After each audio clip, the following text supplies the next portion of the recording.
seamless character, which normally would be sort of difficult.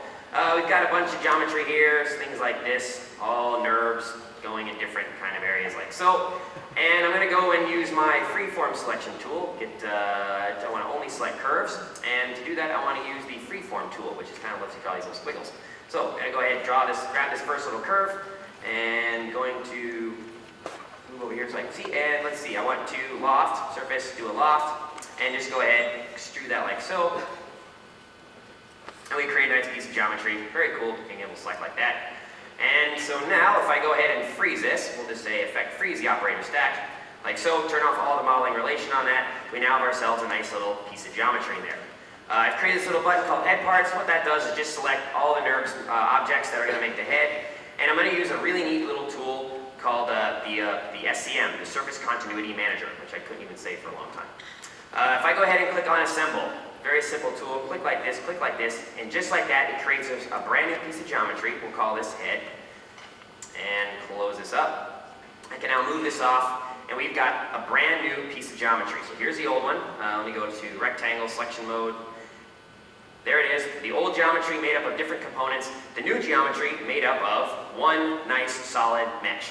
What I can also do is, if I want to, with this guy selected, I can go and still see all the different parts. If I click on face, I can see all the components that make up that geometry. Very cool. So you can still kind of go in there and modify it. It's kind of like a curved network, just pieces of things that are locked together. You can texture across them, but we're going to do even more than that. So let's go back and turn that off. Let's go to just good old selection mode. So what I want to do is move this to a new layer. So let's go here to our layers, get rid of this old guy, because we don't need him anymore. So we're going to toggle to our layer called head parts, and just go ahead and move this object to our new layer. So that's how you do that. Very simple, just kind of navigate these layers. And I'll go ahead and turn off my geometry layer. Oh, that's neat, look at that. Turn off our goggles.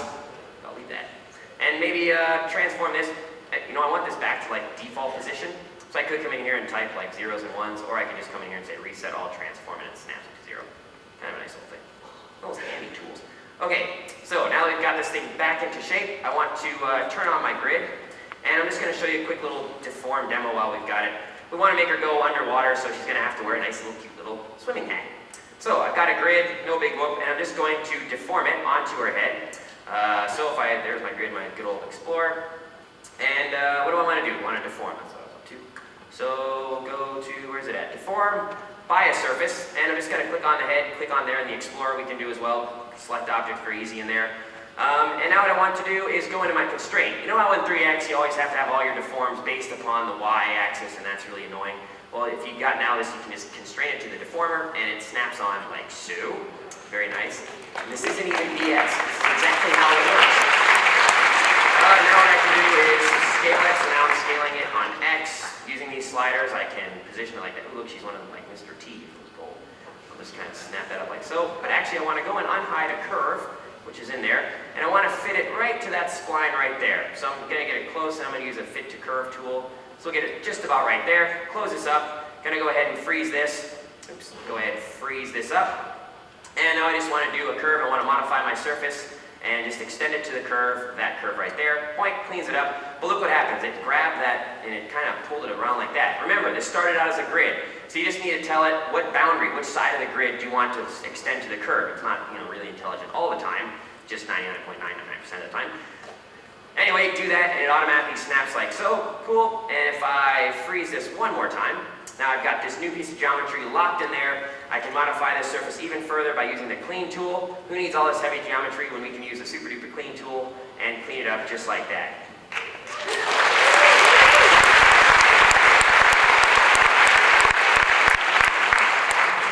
Now she's ready for a swim. Anyway, go ahead and turn off that, turn off that, turn off that, and there we go. Okay, so now what we want to do is let's go and unhide some skeletons. So I've got this here, Schoennagel.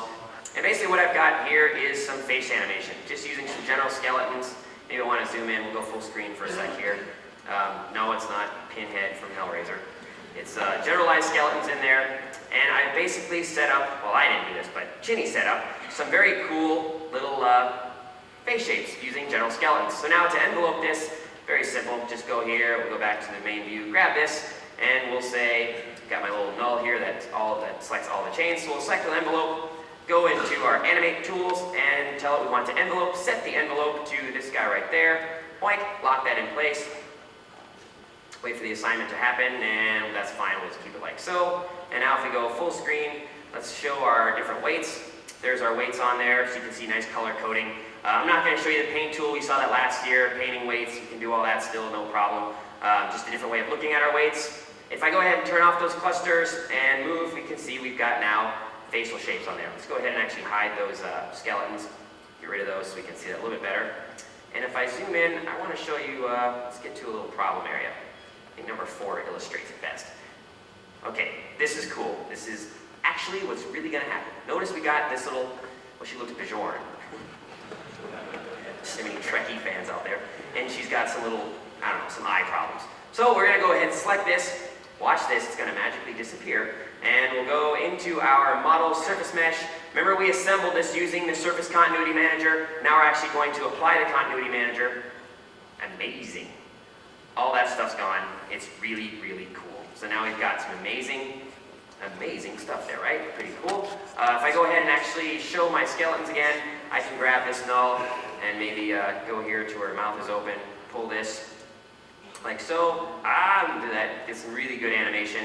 And again, these are all made out of chunked groups of animation. So that's pretty cool. Now what I'd like to do is go ahead and plot this. I want to turn these into actions. Remember in the animation mixer we had that little list of actions? I want to turn all these facial shapes into actions so that I don't have to deal with keyframing, effectors, and general skeletons. So to do that, we'll just select the skin, and we'll go to our plot, and I just want to plot shapes. So it's going to go through, it's going to ask me my starting number, frame 1, and the last frame is 17. I've got 17 phonemes on here, 17 different facial shapes, like so. It's going to record all that, like that, good.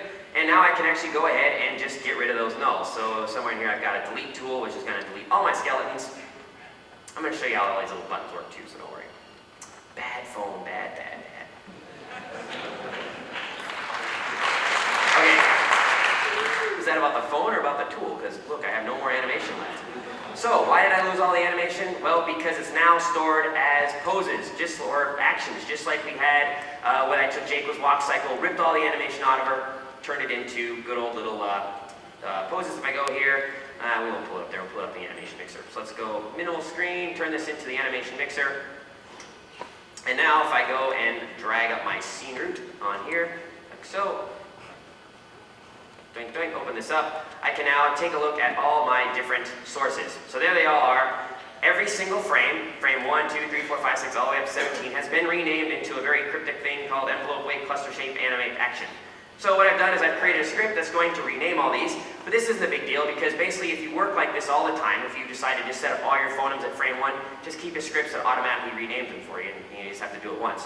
So to do that, let's actually go up here and find, where is that, somewhere down here. Well, actually, I don't know what I want to do. I'm not getting a tight shot, I think. Cool, let's open up, let's just do it, well, we'll just run the script. I'll show you the script. If I edit the script, there's a script. I don't want to say that. The script is just something like this. It says, set the value of envelope weight, blah, blah, blah, to smile. So this just goes and renames all these things. That's all these buttons do. It's just executing a bunch of commands. So now if I run this tool, rename, all those shapes have been renamed. Now if I go to my load sequence, there they all are, all nice and changed. So now what I want to do is go ahead and turn this right here is an animation track. What I want to do is turn this into shape track and audio track. So we'll come over here and I've got a little preset that does that. We support 3 different kind of tracks, shape tracks, animation tracks, and audio tracks. Keep in mind that it's not just function curves we're dealing with. All those jumping robots, those are all driven by expressions, those could have all be turned into actions. Any animation that you do, it's not just function curves, it's any animation, expression driven, channels driven, however you drive it, you can turn it into an action. So what I want to do is, well, we have local and global time, I should point that out. If I say make this negative, you can set stuff in, I don't know, some people like to work in negative spaces, which is kind of neat. I'm going to go ahead and load up a source, an audio source, like so. So here I've got my little audio track, I can position it around. And the global time is different from the local time because you can create basically containers of movement that you can then position around on a local timeline. So no big whoop, but let's go back, set that to 0. And now I can come over here and play this. Actually, do I have audio going? Do we have audio on the machine now? There we go. Cool. Play this back. but you can't really hear that. So what we're going to do is switch to RT mode. RT stands for ready to, no, it stands for real time. Play this back. It's who's living. There you go. So there we got a nice little audio track on there, and I can begin now to do my lip syncing. So now I've got all my little phonemes right there, very handy, right at my fingertips. And maybe the first thing I want to do is pop up, I don't know, let's see, go right here, load source, I big for the its. We'll put this here at the beginning and extend this maybe a few frames. And okay, actually, you know what? I'm running out of time, but well, that's all right. Let me do a couple more. We'll add another source. We'll add a rest pose, and we'll position that under here because we want to be able to mix between these so we don't have such harsh kind of changes. And we'll add one more up here, and we'll make that the O. Load source, there, the O.